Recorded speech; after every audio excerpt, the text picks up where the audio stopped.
No, Javi, como que todavía no está, desde UTP tienen que activar esa opción. Ya no, y ahí van a activar que a ustedes se les vea la calificación. Yo no lo puedo hacer. Yo ya envié la nota, pero desde allá todavía no han dado el paso para eso.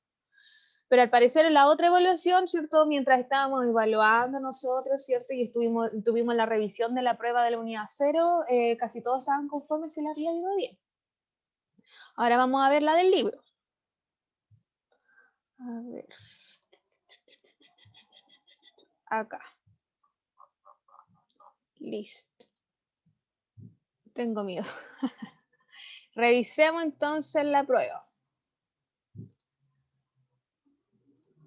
Ya.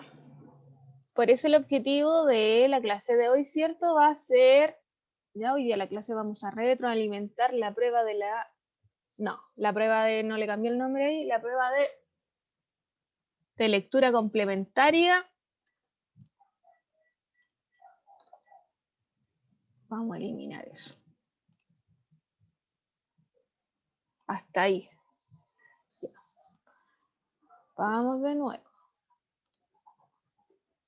Dice entonces, vamos a retroalimentar la evaluación de lectura complementaria, ¿ya? Y esta evaluación, por eso el objetivo de esta clase es retroalimentar la evaluación de lectura complementaria Santa María de las Flores Negras. Ya, lo primero que ustedes tenían que hacer, ¿cierto? Yo lo subdivido por ítems, ¿cierto? Si se dieron cuenta, dicen ítem número 1, selección múltiple, comprensión lectora.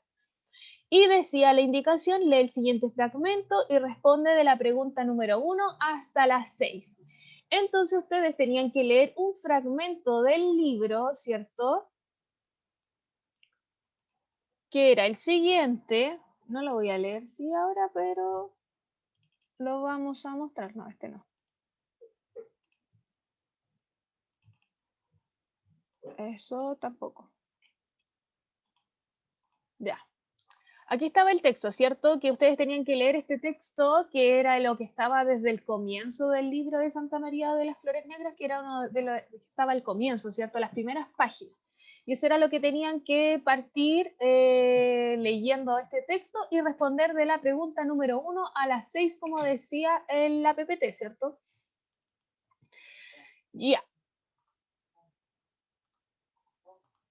Primera pregunta decía, según el texto, ¿cómo era la vida del protagonista? ¿Cierto? Empieza a describir en el texto cómo era su vida y tenemos triste, solitaria, alegre, con grandes amigos o deplorable. ¿Cómo era la vida de Olegario Santana, que era nuestro protagonista, ¿cierto?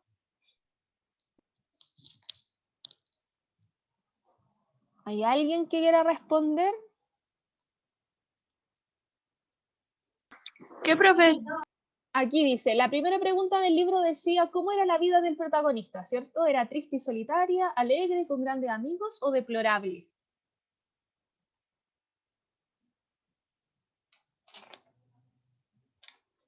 ¿Qué me dicen? ¿Por ahí nadie? ¿Esa pregunta la tuvieron mal a todos? Y ahí aquí tenemos la respuesta correcta, ¿cierto? Es triste y solitaria, empieza a describir, ¿cierto? Cómo era la vida de este hombre, ¿cierto? Que estaba solo, que había estado con una mujer, pero no describe más o menos si es que está Profe, enamorado. creo que no me equivoqué. Ah, ya, perfecto, bien. ¿Cierto? Porque alegre la vida no era, con grandes amigos, sí, nombra a los amigos, pero no como una descripción. En ese fragmento de ese texto nos muestra como de que, si es que era con grandes amigos, por ejemplo. ¿Ya? Luego dice, Yolanda según el texto es la mujer soñada por el protagonista, la mujer más bella conocida por el protagonista, la foto de una mujer o una imagen de una cajetilla de cigarrillos. Yo creo que puse la D. Yo creo que es la D. Exacto, muy bien, es la D. Ustedes pusieron esa misma. Sí, es una pregunta que no tuvo mayor equivocación. Después dice, ¿por qué el autor se refiere a Yolanda como una mujer fatal? ¿Cierto? La nombra, dice que ella es una mujer fatal, como las mujeres que describen los calicheros. Dice, para comparar a la ex mujer de Olegario y las mujeres que hablan, los calicheros, para exponer lo peligroso que son las mujeres, ¿Para explicar que es una mujer fatal o para exponer que Profe, existe de esa no me acuerdo. ¿Se acuerdan? Sí, lo que la otra vez habíamos hablado, el año pasado vimos los personajes tipo. Bueno, ustedes vieron con la profesora Beatriz. Y en los personajes tipo dijimos que habían estereotipos de personaje. ¿Se acuerdan que estaba el héroe, la madrastra que siempre es mala, el héroe siempre es guapo? ¿Cierto? Como que teníamos estereotipos de... Y en este caso, en este libro nombran que es la mujer fatal, que esta mujer que, ¿cierto?, es hermosa, ¿cierto?, y sensual y lleva a los hombres a la perdición. Ya, ese es como un estereotipo también de personaje, ¿cierto? Entonces, aquí es la letra A, porque así compara, porque él utiliza este recurso de nombrar a Yolanda, porque dice que Yolanda, él nunca ha visto una mujer tan hermosa. Y ahí empieza a hablar, porque comienza a hablar también de su mujer, la mujer que tuvo, la boliviana. Y por eso utiliza el narrador esta forma de hablar, solo para hacer una comparación, en realidad, de tipos de mujeres que hay. La mujer, ¿cierto?, silenciosa, que era esta boliviana, versus estas mujeres que hablan los calicheros, que son estas mujeres hermosas. Después dice, según el texto, ¿por qué Olegario mantendría una relación con la matrona boliviana, ¿cierto? Con esta pareja que la nombraba, ¿cierto? Dice, porque era gorda y de mal aliento, porque era mayor y silenciosa, porque era extranjera o porque la amaba. Cuando el narrador nos describe, ¿cierto? Tomás, por ejemplo, cuando nos describe el narrador a esta mujer boliviana, ¿dice en algún momento que la ama? ¿O dice que estuvo con ella, no le quedó de otra? Porque ella era tranquila, era callada, ¿cierto? No dice. Eso, ¿ves? Nunca dice que la ama, así como que está porque está solo. Por eso está con ella. Entonces, por eso ahí nos nombra porque era mayor y silenciosa, era silenciosa, entonces por eso, ahí de nuevo tenemos otro rol que tenemos acá, habíamos nombrado dos, ya el rol de la mujer, y teníamos esta mujer que empiezan a describir, que son estas mujeres fatales, ¿cierto?, que llevan al hombre a la perdición, y luego tenemos a esta mujer que era la pareja, ¿cierto?, de Olegario, que solo estaba con ella porque se le hacía cómodo, y como era silenciosa y no le decía nada. Luego tenemos acá de la frase meticulosa soledad, ahora último mitigada, en parte por la compañía peregrina de sus dos jotes domésticos, ¿cierto? Cuando empieza a describir sobre la soledad que tiene Olegario, ¿cierto? Y se veía mitigada, es decir, que no se veía tan extensa la soledad, ya que es cierto que Olegario es un personaje que estaba solo, debido a que tenía la compañía de estos dos jotes. Ya, podemos entender, ¿cierto?, de esta frase, que la soledad de Olegario se mantiene porque la compañía de las aves no es suficiente, porque el protagonista y sus aves viven en una constante soledad, porque las aves y Santana viven en constante búsqueda de compañía, o porque la soledad del protagonista ha disminuido gracias a las aves que lo acompañan. Aquí, ¿cuál?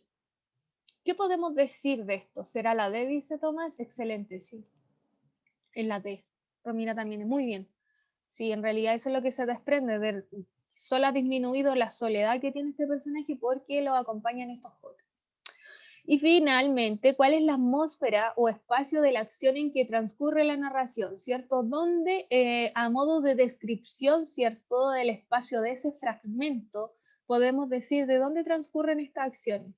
En un lugar del norte chileno, ¿cierto?, en el desierto, en la Plaza Prat, en un mundo señalado por la soledad y la pobreza, una sociedad marcada por la tragedia y la indiferencia de los hombres. Dice la A, pero no estoy seguro. Sí, exacto, un lugar del norte chileno, específicamente en el desierto. Excelente. Esta es la correcta y no la sé porque nos está describiendo físicamente y nombra las partes así como es desierto, la sequedad, etc. No nos nombra solamente como un espacio que sea soledad y pobreza. Luego el segundo ítem que teníamos era de selección múltiple de vocabulario contextual. Tenían que reemplazar, ¿cierto?, la palabra subrayada sin que cambie el sentido del texto y tenían, ¿cierto?, desde la pregunta 7 a la 11. Ahora, ustedes cuando tienen preguntas de vocabulario contextual, ¿qué hacen? ¿Cuál es su estrategia para responder una pregunta así?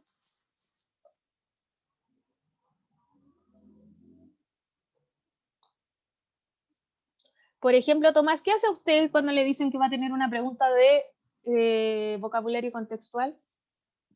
Pensar en sinónimos, dice el Jeremy. Perfecto, ahí tenemos una estrategia. Podemos acceder, ¿cierto?, a una página, ¿cierto?, de internet y podemos acceder a sinónimos y antónimos, ¿cierto? Profe, Dígame. yo lo que hago es ver los significados y el que le quede mejor. Exacto, o también podemos acceder a un diccionario de la Real Academia Española, ¿cierto? Ambas estrategias están súper bien. Lo que pasa es que sucede que a veces no hacen ninguna de las dos, ¿cierto? La idea es que igual el vocabulario contextual, ¿cierto? No solo tiene enfoque en que esta palabra signifique tal cual, ¿cierto? Un sinónimo de, sino que también la María Betira me pone al azar nomás. No, pues María Betira yo tengo una aplicación de diccionario, ya de la Real Academia Española y ya sale, y lo busco del diccionario, ¿ya? Pero a veces, ¿cierto? El contexto nos está dando pistas. A veces, por ejemplo, cuando encontramos en las alternativas, a veces encontramos alternativas muy parecidas. Y por eso esto dice vocabulario contextual, porque tiene que ser el contexto lo que nos rija, ¿cierto? Exacto, nos tiene que acompañar el contexto, ¿ya? Entonces, dice aquí, pero principalmente los amigos ponen al tanto a los recién llegados sobre algunos detalles de comportamiento que es bueno que vayan sabiendo desde ya para una mejor convivencia dentro de la escuela, haciendo hincapié sobre todo en el grave problema de las casetas sanitarias, ¿cierto? Indicándoles dónde y cuáles son los sitios eriazos ideales, aparte de la playa, para evacuar el vientre. Ya, esta es una pregunta donde se equivocaron mucho, tiene como 20% de aprobación, ¿ya? Y yo, por ejemplo, voy, ¿cierto? Aquí dice, la palabra subrayada es eriazos. Entonces dice los sitios eriazos. Y aquí nos está describiendo el contexto, ¿cierto? Que cuando ellos llegan al colegio, aquí las personas amablemente les dicen, porque es cierto que era un baño de colegio que no estaba adecuado para 12.000 personas, por ejemplo. Entonces, le dices dónde pueden ir al baño, que es algo muy importante, ¿cierto? ¿Dónde puedo ir al baño? A evacuar, ¿cierto? A evacuar el vientre, dice aquí. Y aquí les da como tips, ¿cierto? De dónde son los lugares que son sitios eriazos. Ya, entonces yo busqué aquí en el diccionario, de aquí un pantallazo de mi aplicación del celular del diccionario, dice eriazo tiene que ver con la palabra erial, ¿cierto? Y aquí dice, dicho de una tierra o de un campo sin cultivar o sin labrar. Ya, entonces yo tengo este significado, es decir, es un sitio eriazo, es un lugar como un lugar abierto, ¿cierto? Pero ahora, por ejemplo, aquí dice, todos me pusieron en despejados. Ahora, aquí va lo del asunto del contexto, porque si yo voy a ir al baño, ¿cierto? Y hacer del 2, porque dice que va a ir a evacuar el vientre, ¿cierto? No solo voy a buscar un lugar, ¿cierto?, que sea despejado, sino que tiene que ser un lugar escondido. Y ahí por eso esa era la alternativa correcta.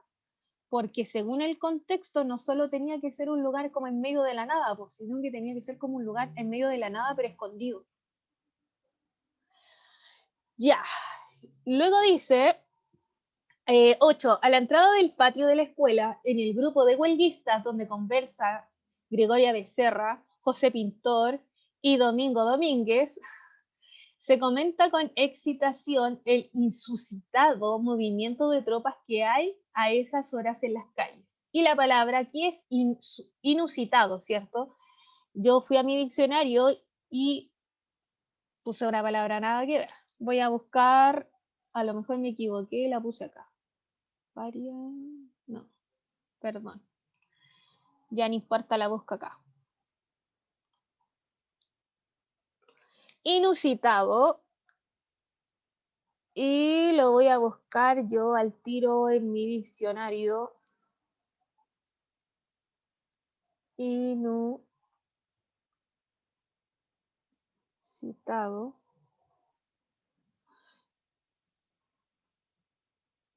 Y me sale inusitado, inusitada, me sale no usado o desacostumbrado, ¿cierto? Se comenta con excitación el inusitado movimiento, es decir, no usado, no acostumbrado, ¿cierto? Ese diccionario, yo descargué, miren, un diccionario, busquen en Play Store diccionario de la Real Academia Española y les sale el diccionario, dice DEL, que es con dos entes que están trabajando, porque no solo está la Real Academia Española, sino que está ASALE, que es otra academia que es más actual. Entonces están juntos. ¿Ya? Entonces, inusitado, tenemos acá que era, ¿cierto? Inusual, ¿cierto? Porque no es usado, está desacostumbrado, ¿ya? Por eso esta es la palabra correcta. Luego teníamos acá, dice, a través del desierto, entre ellas, con su pañuelo en la cabeza y su andar altivo, le parece ver la imagen de Gregoria Becerra, la única mujer que pudo haberle dado lustre a su vida de paria. ¿Ya? Paria, dice, una persona excluida de las ventajas de que gozan las demás, e incluso de su trato por ser considerada inferior.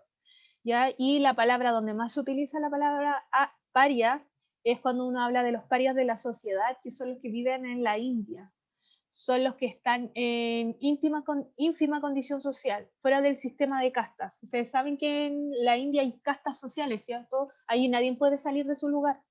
Uno no puede escalar en la sociedad. Por ende, si yo soy pobre, siempre voy a ser pobre. Por eso tiene que ver, ese es un paria. Y los parias son los que ni siquiera están en las castas sociales. Es decir, hay gente pobre y los que ni siquiera están ahí. Sí, ¿cierto? Tiene que ver con eso, con la marginación, por ser excluido de la sociedad. Ese es un paria, no un delincuente, ni un vagabundo. Es un marginado. Luego dice 10, él no está acostumbrado a recibir tanta amabilidad hacia su persona y además la voz franca y la prestancia jovial, ¿cierto?, de la señora Gregoria Becerra lo conturban de sobremanera, ¿cierto? Jovial, cuando me dicen, ¡ay, qué jovial!, ¿cierto? Y la palabra jovial es alegre, festivo, apacible, perteneciente o relativo a Jove o a Júpiter, ¿ya? Eso tiene que ver con jovial. Y por ende es animado, ¿cierto? Es como alegre. Por eso dicen solterona. Me ponía el tono más atractiva, animada. Sí, pues animada, por joven. Uy, qué joven, por eso viene la palabra ahí, jovial, de joven. Y los jóvenes, se supone que los jóvenes son alegres y con mucho ánimo, ¿cierto? Y festivos, se supone. Y la última pregunta de vocabulario contextual tiene que ver con la palabra, aquí estaba, pues yo me había equivocado y puse inusitado para allá. La palabra henchido, ¿cierto?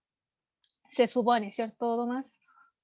Henchido dice, tan llenos de animación marchábamos entre la muchedumbre, tan henchidos de júbilo, tan plenos que parecía que hubiésemos traído con nosotros los kioscos de música de cada una de las placitas de piedra de las oficinas salitreras. Y aquí teníamos la palabra, ¿cierto? Henchidos. Henchidos, la voy a buscar en mi diccionario. Henchido. Y henchido me aparece en el diccionario como henchir, como llenar un espacio o un recipiente.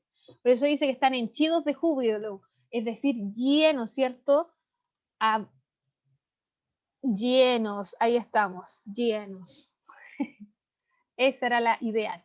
Y luego teníamos palabras, una selección múltiple que tenía que ver conocimiento del libro a modo general. Ahora este era conocimiento del libro, que ustedes tenían que lo que iban recordando del libro, ¿cierto? Tenían de la pregunta 12 a la 17. Y veníamos y decía, durante la marcha los obreros se dan cuenta que uno de los carteles se lee el siguiente mensaje. Y esto también fue una de las formas que ustedes se equivocaron, que decía exigimos serenos nacionales. ¿Se acuerdan quién eran los serenos? ¿Quiénes son los serenos?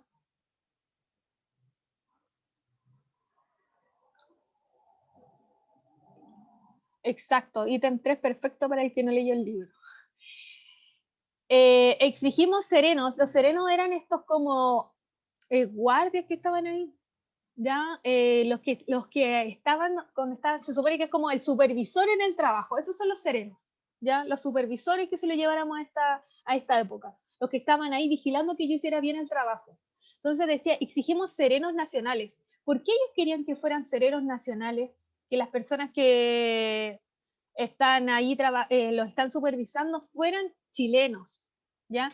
Porque los guardias chilenos se pueden unir a la huelga, porque los dueños de las salitreras empleaban extranjeros porque no exigen condiciones laborales, los guardias extranjeros tratan como esclavos a los obreros chilenos, o los guardias extranjeros no entienden cuando los chilenos solicitan permisos para abandonar las faenas. Ya, entonces, la A, ¿cierto? Descartada porque nunca fue una opción, ¿cierto? La D también, que los extranjeros nunca, no hay una opción de que el trabajador salitrero ni siquiera se le pasaba por la cabeza pedir permiso para algo, en realidad. Entonces teníamos la B y la C, ¿cierto? Que eran nuestras alternativas que podían ser. Y la C es, claro, que tratan como esclavos a los obreros chilenos, por ende. Por eso ellos no querían que estos supervisores siguieran siendo extranjeros, porque los trataban como esclavos. Y ellos necesitaban a alguien, ¿ya?, que fuera chileno, que entendiera el trabajo y que dejaran de tratarlo así. Luego dice, ¿cuáles son las temáticas centrales de la obra? ¿Cierto? La lucha por las mejores condiciones laborales, los abusos del sector empresarial o la fuerza de los hombres y mujeres para emprender una búsqueda insaciable de mejores condiciones de vida. ¿Cuál de estas? Fijo, ¿cierto? Tenemos la 1, que es la lucha por mejores condiciones laborales, ¿cierto? Y aquí tenemos son todas, ¿cierto? Que en realidad esas eran las temáticas centrales de la obra y también fueron lo mismo en el PowerPoint, que eran una de las temáticas centrales donde era lo que se abordaba en esta obra. Y luego teníamos 14. Se infiere que la resolución de la autoridad política en Iquique produce en los mineros, ¿cierto? ¿Qué produce en los mineros cuando la primera resolución, cuando en la primera instancia le dicen a los chilenos, sí, vamos a hacer algo, pero vayan a trabajar. Después, si van a trabajar, nosotros le vamos a dar solución, ¿cierto? Eso eso nos dice en el libro. Cada vez que se empieza a pronunciar en el sector empresarial, le dice, ya sí los vamos a escuchar, pero solo si van a trabajar primero. Entonces, ¿qué produce eso ¿cierto? En los mineros, ¿cierto? La gente, los huelguistas. Dice, tristeza y sensación de desamparo frente a sus peticiones, abandono total por parte de las autoridades centrales, sensación de soledad, pobreza y miseria o desconcierto. ¿Qué produce?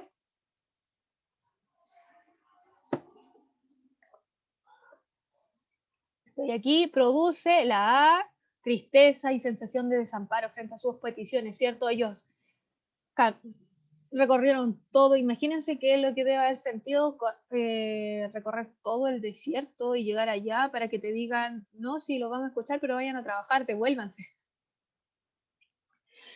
Para los mineros, escuchar que debían volver a sus trabajos significó sentirse obligados a seguir en su miseria, esperanzados por un nuevo comienzo, llenos de júbilo por volver a sus labores o tristes porque dejarían el mar, ¿cierto? Y ahí, Jeremy, sí, muy bien, la A, perfecto.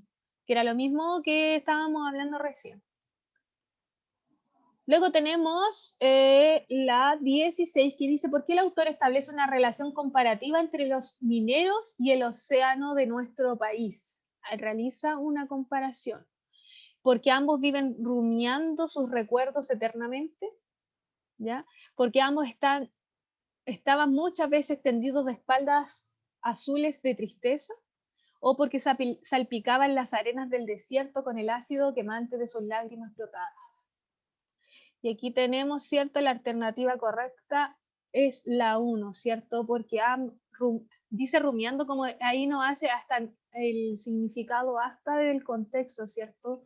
Porque dice, está haciendo como una comparación entre cómo el vaivén de las olas que viene y va, ¿cierto? Por eso dice que, claro, constantemente mi tristeza y amargura viene y va una y otra vez, ¿cierto? No se puede ir. 17, durante la marcha los obreros se dan cuenta de que en uno de los carteles se lee, ya está, parece que repetí la pregunta. Y 18, ¿cierto? Estaba repetida esa, sí, Jeremy, no me había dado cuenta. Recién, ahora que la revisé. Ya, y 18 ítem de desarrollo, ¿cierto? Ustedes tenían que realizar preguntas de desarrollo de la 19 a la 21. 3 preguntas de desarrollo y nos dice aquí que tengan en cuenta, ¿cierto? Las normas de ortografía, cohesión y coherencia. Y dice aquí, menciona y fundamenta 3 costumbres del periodo reflejadas en el libro y que se han perdido en la actualidad. Entonces, ¿qué debían hacer, cierto? Esta pregunta tiene que ver, cierto, con que ustedes deberían ser capaces de evaluar, ¿cierto? Evaluar y reflexionar, ¿ya? Darse cuenta a partir de la lectura, ¿cierto? En qué costumbres ya no existen, ¿ya?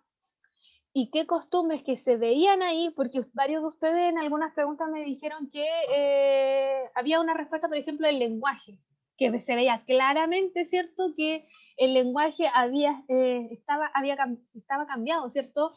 El lenguaje que utilizaban los personajes del Salitre, a lo mejor por el contexto, ¿cierto? De ser nortino, o por la época, ¿cierto? Que si lo llevamos a la actualidad, ¿cierto? Todos esos modismos ya estaban desaparecidos, ¿cierto? Entonces ustedes tenían que evaluar, darse cuenta a partir de mi lectura y decir qué costumbres están en este texto y que estaban aquí, pero que ya no existen. Y es decir, tenían que hacer una comparación con la actualidad. Entonces dice, una costumbre que se ha perdido es la explotación del salitre. Esta es una respuesta de uno de ustedes, ¿ya? Esta es del segundo A. Una costumbre que se ha perdido es la explotación del salitre, ya que no se ocupa para fines bélicos. Otra costumbre son el uso de animales en los circos. Ya una de las pocas personas que se refirió, yo creo que la única persona que se refirió a la utilización de animales en el circo, ya que hoy en día existen leyes de protección animal. Y la última es que ya no se utiliza el pago en fichas y ahora los trabajadores tienen un sueldo. Excelente, ya. Entonces ahí decía, menciona, ¿cierto? Me nombró, ¿cierto? Y fundamentó, es decir, me ejemplificó 3 costumbres, ¿cierto? Y hizo esta comparación entre el libro y la actualidad. Esa era una respuesta correcta, ¿ya? Luego teníamos el siguiente, ¿cierto? Esta siguiente cita que dice, señoras y señores, venimos a contar aquello que la historia no quiere recordar, ya que es una cita de una cantata que se hizo, una canción de la cantata popular de Santa María de Iquique, ¿ya? Ahí me dice el Jairo, la prostitución. O sea, la prostitución, yo creo que a modo general y transversal en la historia,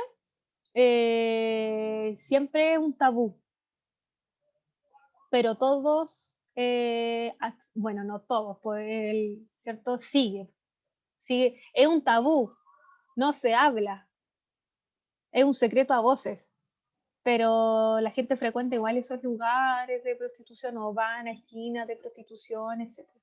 Pero entonces como que aceptado, ¿no? No sé si sea como una frase para. Ahora tenemos, claro, otros como métodos, como el OnlyFans, por ejemplo, pero no es prostitución. Pero está como ahora en otra condición en estos momentos. Pero hablando de prostitución, el estudiante debe ser capaz de, ¿cierto? Acá, plantea una hipótesis, ¿cierto? Es decir, ustedes me tenían que hacer una hipótesis de qué querrá decir esto, ¿ya? ¿Qué significará, señoras y señores, venimos a contar aquello que la historia no quiere recordar? ¿Ya? Ustedes podían hacer una hipótesis de lo que ustedes quisieran, pero solamente la idea es que ustedes fuesen capaces de fundamentar esto, ¿ya? ¿Por qué se dijo que la historia no quiere recordar este episodio? ¿Cierto? Una hipótesis y fundamentar, ¿ya? Es decir, dame un ejemplo, ¿ya? Podían inventarme lo que ustedes quisieran en estos momentos, pero la idea es que fuesen capaces de fundamentar con el libro. Ahí estaba la clave. Y aquí tengo una respuesta, ¿cierto? Que dice, la historia no quiere recordar este episodio ya que fue una gran masacre y un periodo lleno de injusticias dirigida al pueblo chileno y sus clases más bajas. Es algo que muchas personas prefieren no contar para intentar borrar el pasado de Chile. Ya, esa es una respuesta correcta, ¿ya? Entonces aquí tenemos, ¿cierto?, una hipótesis y me está fundamentando constantemente por qué él piensa eso, ¿ya? Eso era lo que tenían que hacer. Y finalmente, la última pregunta dice, ¿cuál es el rol de la mujer en la obra Hernán Rivera Letelier, Santa María de las Flores Negras? Y ejemplifica con un personaje, ¿ya? Ustedes nuevamente tenían que ser capaces de reflexionar, ¿cierto? De evaluar el texto, de darse cuenta, ¿cierto? Si, cuál es el rol de la mujer, identificar un personaje femenino y decir cuál es su rol, ¿ya? Habían personas que, algunos de ustedes me expusieron, por ejemplo, que el rol femenino era muy importante, ¿cierto?, en la obra, porque la mujer había ido a combatir por los hombres, y me ejemplificaron, etcétera. ¿Ya? Yo, a través de la ejemplificación y todo su fundamento, yo di esas respuestas buenas, ¿ya? Pero, por ejemplo, aquí tenemos otro tipo de reflexión. Y recuerdo que esta pregunta se la había dejado a ustedes como una pregunta, ¿cierto?, que estaba en el análisis del libro para que ustedes también la trabajaran de antemano. Entonces, si ustedes tenían esta pregunta lista, solo tenían que copiar y pegar lo que ya habían hecho, ¿ya? Entonces dice acá, el rol de las mujeres en la obra es más bien soso, me puso aquí un compañero, ¿ya? ¿Cierto? Como que no va ni viene, ¿ya? Que también está correcto, dice, aunque que esperarse debido al contexto histórico de la obra, ¿cierto? La mujer chilena por esa época era solo la pareja del hombre. Y las mujeres que se nos presentan en los personajes, ¿cierto? Como que hace una comparación en realidad con el rol de la mujer a modo general. Y dice que siempre, ¿cierto?, se muestra una mujer piadosa, una mujer bondadosa. ¿Cierto? Que también podríamos decir que es un personaje tipo, ¿cierto? Que siempre cuando se habla de la mujer, se habla así, que una mujer como una matrona, como decía en este texto, como la Gregoria, ¿cierto? Era una mujer ahí de armas tomar, ¿cierto? Con su hijo al lomo, ¿cierto? Para arriba y para abajo con sus hijos, ¿cierto? Bondadosa, buena para cocinar, etcétera. Y ese era como el estereotipo de ese personaje, que piensa en los otros, ¿cierto? ¿Cierto? Como Gregoria, que pensaba siempre en todos los demás y ella era la última en quien se podía pensar, ¿ya? Que es como un prototipo de mujer, la mujer ideal para la época. El mejor ejemplo es la madre de Lucas Gómez, la cual vive en la escuela y les invita a ir debido al frío de la noche, ¿cierto? Que es una vecina, ¿cierto? Que también tenemos este estereotipo de mujer bondadosa. Teníamos varios estereotipos de esta mujer bondadosa, ¿cierto? Que era aguerrida, que andaba con sus niños, ¿cierto? Que era casi toda la mayoría de las mujeres que estaban ahí. Ahora, otro estereotipo de mujer que podíamos observar era esta mujer fatal, porque Hernán Rivera Letelier, a lo largo de sus libros, y en este nos nombra también esto de la prostitución, ¿cierto? Esta mujer que es prostituta, ¿ya? Que tenemos este otro rol de la mujer solamente como una mujer que solamente puede entregar el placer al hombre, solo para satisfacer a un hombre. ¿Ya? Como que en este momento acá solo tenemos a dos tipos de mujeres. Una mujer que es una femme fatal, ¿cierto? Una mujer que puede llevar al hombre a su perdición, y otra mujer que es la mujer dueña de casa. Esa mujer esto es como lo típico de cuando nos dicen estos roles de la mujer, una mujer que es para ser tu esposa y una mujer que es para la amante, ¿ya? Es importante que ustedes hagan ese tipo de reflexión y se den cuenta de los estereotipos de personaje, por eso siempre van a haber preguntas así, ¿ya? ¿Alguna pregunta, duda, consulta respecto al libro?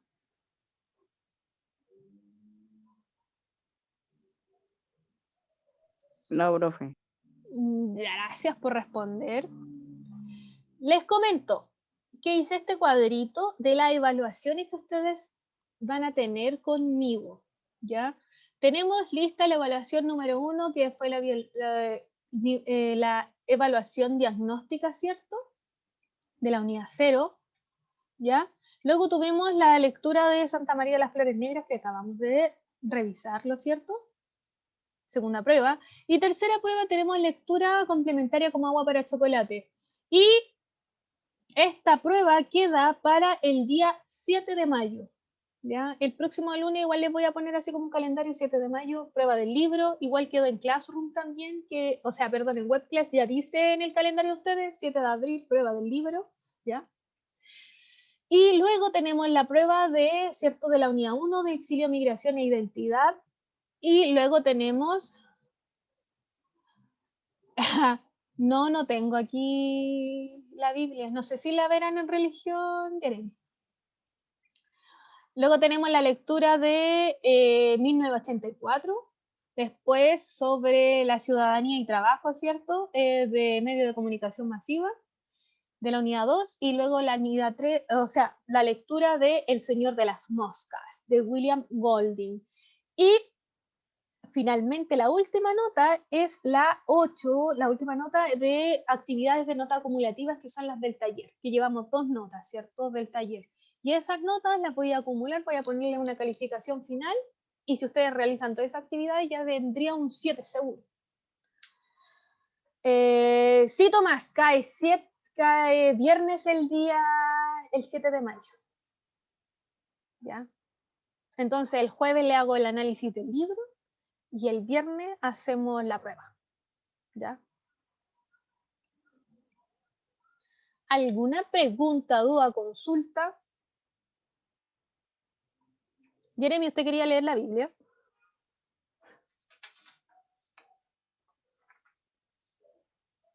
¿Sí?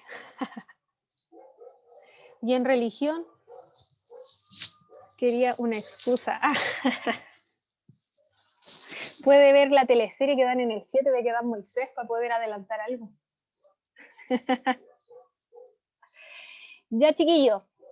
Sin más preguntas, que estén muy bien, cuídense mucho. Nos vemos el Chao, profesora. Cuídese. ¿Ya? Chao, profe.